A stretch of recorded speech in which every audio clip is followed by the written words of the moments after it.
नमस्कार दोस्तों, मेरा नाम है प्रवीण और आप देख रहे हैं पाविका फ्लेक्सी इस चैनल को एक बार फिर से। तो आज मैं लेकर आपके लिए बहुत ही important topic again from the strength of material. जैसा कि आप देख रहे हैं, जो आज का टॉपिक है that is your relation between modulus of elasticity, bulk modulus and Poisson's ratio. यानी कि आज हम तीनों का रिलेशन देखने वाले हैं। मॉडुलस ऑफ इलास्टिसिटी मतलब that is your E, okay. Poisson's ratio that means mu, इसका मैं सिंबल लिख रहा हूं, ठीक है। और जो बल्क मॉडुलस है इसका जो सिंबल है दैट इज योर के। तो इन तीनों के बीच में आज हम रिलेशन देखने वाले हैं, बट कैसे? By using try axial stress. यानी कि अभी तक आपने जो मेरे पिछले वीडियोस देखे होंगे उसमें हम सिर्फ ट्राई एक्सियल स्ट्रेसेस की बातें कर रहे हैं। यानी कि एक रेक्टेंगुलर बार है जो हुक्स लॉ को ओबे करता है और हमारी तीन डायरेक्शन से, मतलब एक्स वाई जेड डायरेक्शन से तीन फोर्सेस उसके ऊपर एक्ट कर रही हैं जो आपस में परपेंडिकुलर है। उस दौरान जो पैदा होने वाला जो स्ट्रेसेस है, ठीक है, वो एक्ट कर रहा है। बट ये ट्राई एक्सियल स्ट्रेसेस की एक स्पेशल कंडीशन होती है और इसी स्पेशल कंडीशन को हम क्या बोलते हैं? That is your spherical stresses या फिर वॉल्यूमेट्रिक स्ट्रेसेस। बट उस दौरान होता क्या है, बट आगे देखेंगे। बट आगे बढ़ने से पहले अगर आपने मेरा चैनल सब्सक्राइब नहीं किया तो प्लीज ये आपसे बहुत बड़ी सी रिक्वेस्ट कि आप मेरा चैनल सब्सक्राइब कीजिए, लाइक एंड शेयर करना मत भूलिएगा, ताकि मैं ऐसे ही एजुकेशनल वीडियोस आपके लिए हमेशा आप पर लेके आता रहूं। और इसी वीडियो के डिस्क्रिप्शन बॉक्स में अगर आप देखेंगे तो आपको एक लिंक मिलेगा जहां से आप इसी चैप्टर यानी कि जो हमारी प्लेलिस्ट का नाम है या फिर चैप्टर का नाम है सिंपल स्ट्रेसेस एंड स्ट्रेन्स के तमाम टॉपिक्स आप डाउनलोड कर सकते हैं इसमें और किसी को सजेस्ट कर सकते हैं, किसी भी फ्रेंड्स एंड कलीग्स को जो भी आपके साथ मैकेनिकल, केमिकल, सिविल इंजीनियरिंग कर रहे हैं, क्योंकि यही जो सब्जेक्ट है स्ट्रेंथ ऑफ मेटल का काफी मतलब तीनों ब्रांचेस में कॉमन है, ठीक है। और आए दिन काफी सारे कमेंट्स आते हैं रिलेटेड टू फ्लूइड मैकेनिक्स, हो गया फ्लूइड मैकेनिक्स 1, फ्लूइड मैकेनिक्स 2 जो सिविल इंजीनियरिंग का है, केमिकल इंजीनियरिंग का भी है, मैकेनिकल इंजीनियरिंग का भी है, देन फ्लूइड मशीनरी से भी काफी सारे कमेंट्स आते हैं, सर आपकी वजह से हमारे बहुत अच्छे मार्क्स आए हैं, थैंक्स फॉर दिस। और ये सब आप ही के सपोर्ट की वजह से। अगर आपको लगता है कि हमारे चैनल से आपको कुछ बेनिफिट हुआ है, आपके बहुत अच्छे मार्क्स आए यूनिवर्सिटी एग्जाम में, तो प्लीज डोनेट कीजिएगा। उसका भी लिंक मींस डिस्क्रिप्शन बॉक्स में दे दिया गया। तो प्लीज ये आपसे एक दरख्वास्त है, ठीक है। ओके, तो चलिए स्टार्ट करते हैं हमारा ये आज का topic that is relation between modulus of elasticity, के मींस ई, बल्क मॉडुलस के एंड पॉइजन्स रेशियो म्यू, ठीक है, इसका जो सिंबल है। ओके, अभी तक आपने यही चीजें देखी हैं कि हम काफी दिनों से ट्राई एक्सियल स्ट्रेसेस के बारे में बातें कर रहे थे, ठीक है।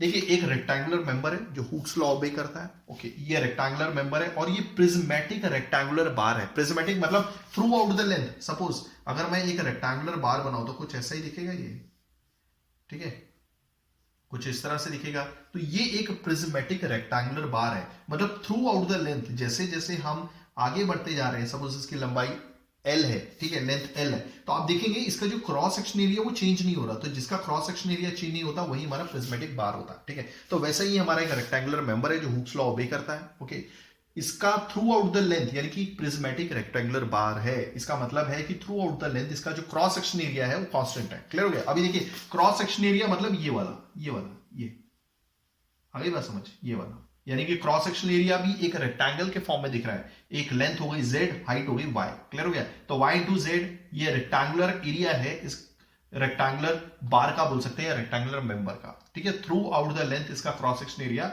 सेम है। ओके, अब इसे सब्जेक्ट किया गया x डायरेक्शन से, fx फोर्स से। तो जो पैदा होने वाला क्या बोलते हैं, आपका जो स्ट्रेस होगा that is your sigma x।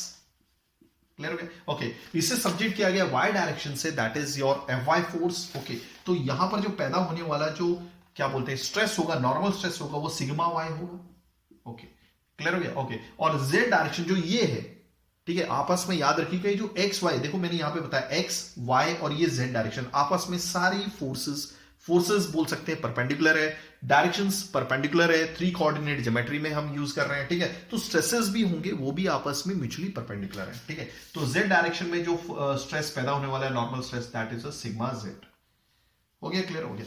But इस केस में खास बात क्या है, और जो आप इक्वेशन देख रहे हैं that is your means overall, ये क्या है आपका, ये है हमारा linear strain, overall linear strain in x direction. मतलब देखिए, इससे पहले आपने जो केसेस देखे थे वो यूनी एक्सियल थे। अभी तक जितने भी क्वेश्चन किए ना आपने, सिंपल आपने देखा कि ये बार है, ठीक है, और एक्सियल डायरेक्शन में फोर्स एक्ट कर रही है। आपने कहीं देखा कि वाई डायरेक्शन में कहीं पे फोर्स एक्ट कर रही है, जेड डायरेक्शन में नहीं, ठीक है। तो इसमें जो चेंज इन लेंथ आता है वो मैक्सिमम आता है क्योंकि एक ही फोर्स है ना। बट हमने ऐसा सिस्टम देखा जहां पर वाई डायरेक्शन से भी फोर्सेस आ रही है भाई, ओके, जेड डायरेक्शन से भी आ रही है, तो z अब जो लेंथ वो बढ़ती थी आपकी x डायरेक्शन में, मतलब जब एक ही फोर्स एक्ट करती थी, मतलब ये, तो जो लंबाई में चेंज आता था वो मैक्सिमम आता, बट तीनों फोर्सेस की वजह से अब लंबाई में उतना मैक्सिमम चेंज नहीं आता। और ये जो इक्वेशन लिखी हुई है ये मैंने आपको बताया कि ये कैसे, मेरे पिछली वीडियोस में आप देख सकते हैं कैसे डिराइव हुई है।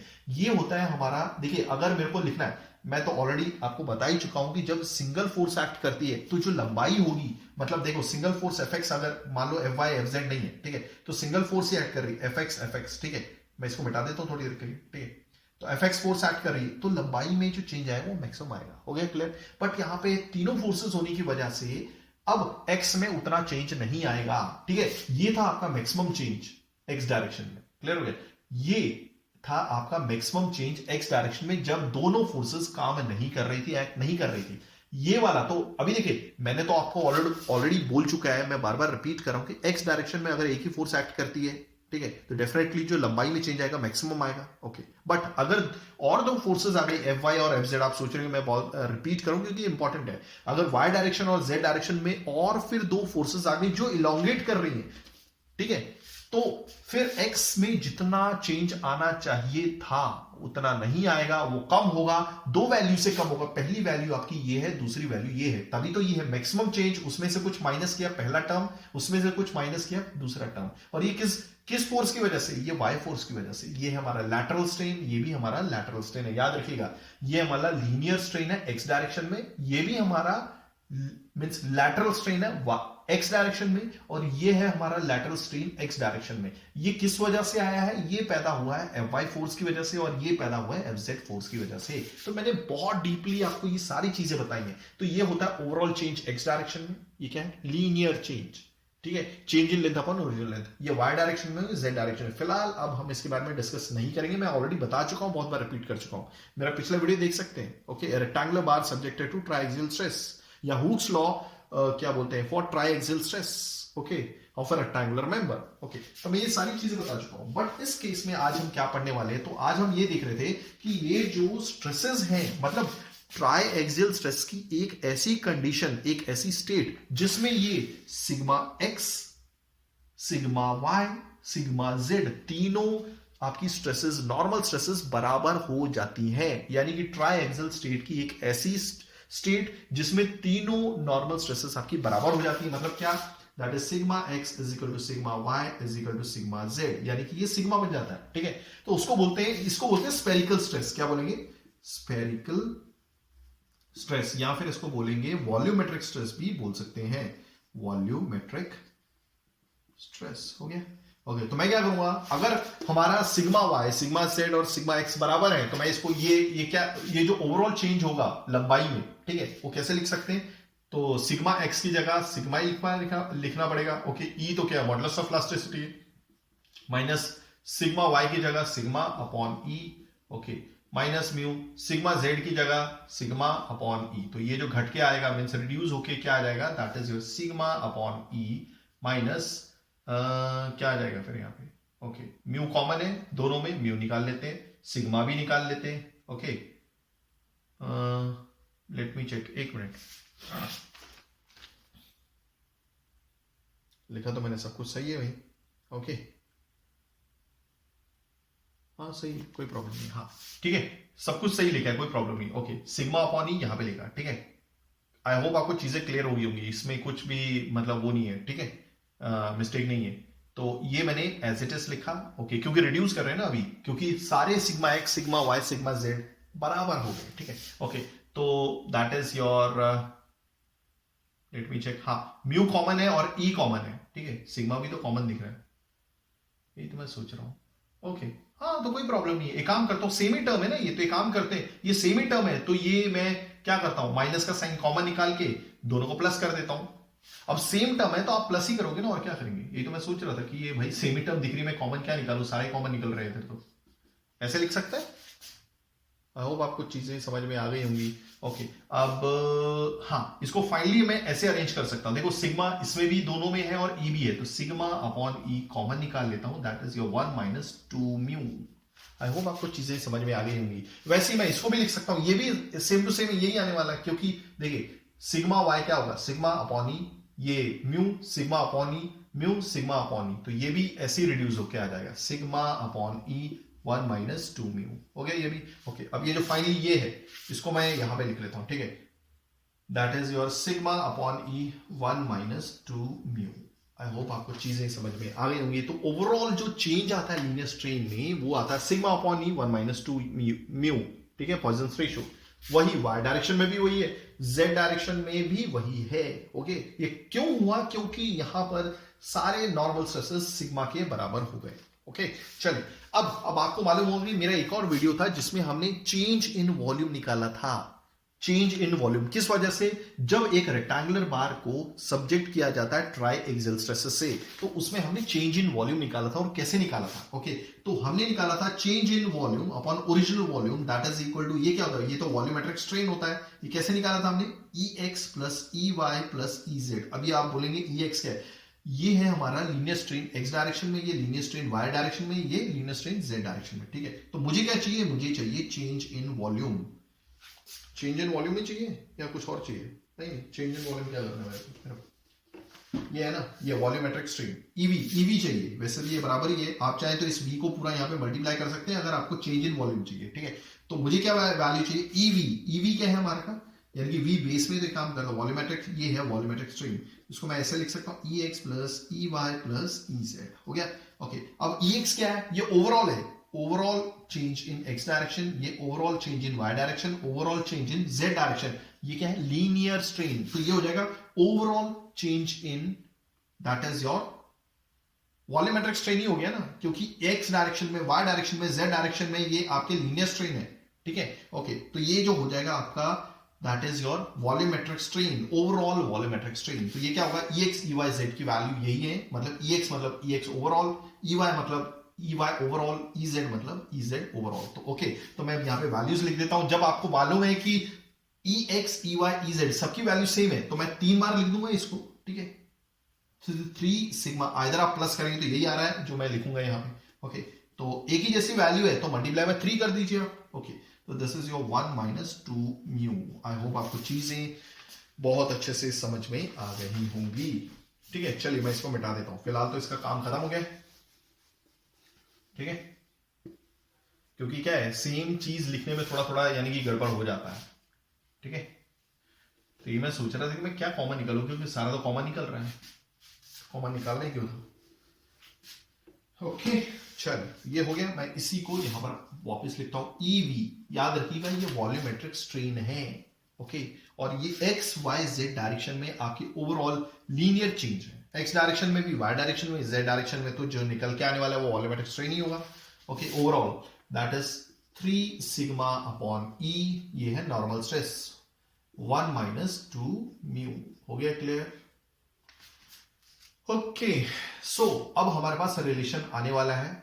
Okay, so E is equal to, E को मैं यहां ले लेता हूं और ये जो EV है इसको नीचे ले लेता हूं। Therefore E is equal to 3 sigma upon EV 1 minus 2 mu. Okay, अब आप थोड़ा सा गौर से देखिए, what is this? This is E is that is modulus of elasticity. EV क्या है? Volumetric strain. सिग्मा क्या है? आपका नॉर्मल स्ट्रेस नहीं है फिलहाल, ये स्पेरिकल स्ट्रेस है या वॉल्यूमेट्रिक स्ट्रेस है। म्यू क्या है? Poisson ratio. तो लगभग रिलेशन निकल गया हमारा। ओके, E के बीच से, E के बीच में, म्यू के बीच में। अब आप बोलेंगे बल्क मॉडुलस क्या है? अभी ये जो है ना सिग्मा अपॉन EV का जो रेशियो होता है, सिग्मा अपॉन EV का रेशियो, इसी को बोलते हैं बल्क मॉडुलस। ठीक है, सो मैं यहां पर लिख लेता हूं, यहां पे 3 K सिग्मा अपॉन EV को रिप्लेस कर दिया K से। This is your bulk modulus. ये क्या है? दैट इज, यहां पे लिख देता हूं बल्क मॉड्यूलस। क्लियर हो गया? Okay, let me check. Okay, अब हम एक कुछ केसेस हैं वो यहां पर देख लेते हैं।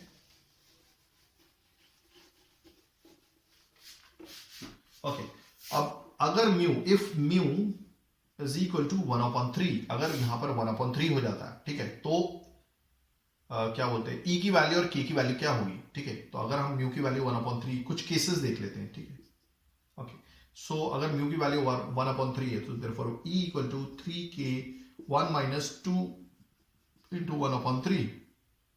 So therefore E is equal to 3K 1 minus 2/3. Okay, अब हम LCM ले लेंगे 3K। ओके, 3 LCM ले लिया। ओके इसके नीचे कुछ नहीं है 1, तो 3 को 1 से डिवाइड किया, 3 आया, 3 मल्टीप्लाई बाय 1 इज 3, बीच में माइनस है, 3 को इससे डिवाइड किया, 3 से 1 आया, 1 को ऊपर मल्टीप्लाई किया, 1 into 2 is 2, so 3 minus 2 is 1, so E is equal to 3k, 3 minus 2 is 1 upon 3 है, so therefore 3 कैंसिल, तो आपने देखा कि E equal to k हो जाता है कब, जब म्यू की वैल्यू अपन 1 upon 3 पुट करेंगे। Okay next is case 2। Okay अब यहां पर एक कुछ वैल्यू पुट कर लेते हैं, that is mu equal to 0, अगर पॉइजन्स रेशियो की वैल्यू 0 हो जाती है, ठीक है, क्लियर हो गया। ओके अगर मैं यहां पर म्यू इक्वल टू 0 पुट कर देता हूं, तो आपको मालूम है कि अगर ये दिस इज 0, तो 2 into 0 is 0, so therefore E is equal to 3k हो जाता है, and therefore k is equal to E by 3 आप लिख सकते हैं। ओके ये हो गया केस 2। ओके अब देख लेते हैं केस 3 में। ओके अब अगर म्यू की वैल्यू 1/2 यानी कि 0.5 हो जाती है, अगर 0.5 हो जाती है, ठीक है, so that will be E equal to 3k 1 minus 2 into 1/2। Okay 2 cancel, so E is equal to 3k। Okay तो दिस 1 minus 1, ये तो 0 की तरफ आ गया। ओके तो अब आप थोड़ा सा ये देखेंगे, अगर क्या बोलते हैं यहां पर देखिएगा, ठीक है, अब इसमें जो निकल के आता है ना, k की वैल्यू इन्फिनाइट हो जाती है, क्या हो जाती है, इन्फिनाइट, बहुत बड़ी हो जाती है। इस दौरान जो k की वैल्यू निकल के आती है, फिलहाल तो ये तो 0 ही हो जाएगा, ठीक है, पूरा होगा, ठीक है, बट k की वैल्यू जब हम अच्छे से निकालते हैं तो k की जो वैल्यू है वो इन्फिनाइट हो जाती है। अब इस फॉर्मूले के हिसाब से देखिए कि अगर k की वैल्यू बहुत बड़ी है, इन्फिनिटी है, ठीक है, तो डेफिनेटली k इनवर्सली प्रोपोर्शनल है आपके वॉल्यूमेट्रिक स्ट्रेन के। तो कहने का मतलब है मटेरियल में कोई भी चेंज नहीं आएगा विद रिस्पेक्ट टू वॉल्यूम, यानी कि वॉल्यूम में कुछ भी चेंज नहीं आने वाला है, यानी कि जो मटेरियल है वो वेरी रिजिड है, बहुत रिजिड है। सो आई होप आपको यहां पर समझ में आ गया होगा कि कैसे हमने रिलेशन निकाला between modulus of elasticity, then your bulk modulus, then Poisson's ratio. तो आई होप आपको वीडियो पसंद आया होगा। अगर आप ऐसी एजुकेशन वीडियो चाहते हैं तो please do right a comment, मैं पूरी कोशिश करूंगा टाइमिंगली वीडियोस लेके आने की। थैंक्स फॉर वॉचिंग, धन्यवाद, थैंक यू।